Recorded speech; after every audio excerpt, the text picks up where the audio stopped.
আমার বাচ্চাটা করোনার সময় রাত বাজে ৩টা, আমার ৩ মেয়ে ১ ছেলে। তো আমার ছেলেটা করোনা কালীন সময়ে ঢাকায় রাত ৩টা বাজে আমি দেখতেছি যে তার পরিস্থিতি ভালো না। আমার কাছে লাগতেছে যে মুহূর্তে মাঝে মনে হয়েছে যে আসমানটা ভাঙ্গি এখন মাথায় পড়ছে। চেহারাটা দেখে আমার ভিতরে একটা মুচড় মারছে। আমার সাথে এতটুকু কইছে, জ্বর আসছিল কদিন যাবৎ জ্বর। ওই টাইমটাতে আমি কাছে বসা আমারে কইতেছে, আব্বু আব্বু আমি কি সুস্থ হইব না?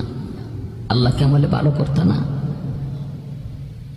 ওই সময়টাতে আমি রাত ৩টা বাজে আমার সন্তানকে কুলে নিয়া এই ৩ তলা থেকে কিভাবে নামছি, আর গাড়ি পাইমো কিনা, ডাক্তার আছে কিনা, কোনো কিচ্ছুই আমার মাথায় ছিল না।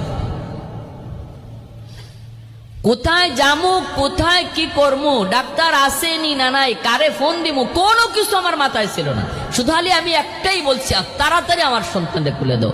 কুলে নিয়ে যে দৌড় দিয়া নামলাম, নাইমে যে মেইন রোড পর্যন্ত আসলাম। আইসা যে আবার পিছনে পিছনে মা তো চিল্লাইতেছে, আমি শুধু বলছি তুমি বাসায় থাকো, তুমি বাসায় থাকো। ঢাকা মেডিকেল দৌড়ে নিয়ে আসছি। আইসা পাইছি একটা সিএনজি, রাত ৩টা বাজে ঢাকা মেডিকেল নিয়ে আসছি।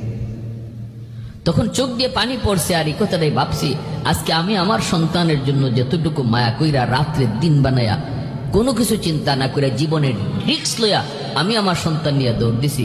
আমার বাপ মাও তো আমার জন্য এমনটাই করছে, আমার মা আমার বাবাও তো আমাকে এমনটাই করছে। আজ আমি বড় হয়ে গেছি, আমি আমার শিশুকালের কথা হয়তো জানি না, কিন্তু নিজের উপরে বিচার করি তো বুঝি। তখন আব্বা মাঝে মাঝে বলতো, বাজান এমন এমন এমন এমন শিশুকালের কথাটা আব্বা শোনাইতেন।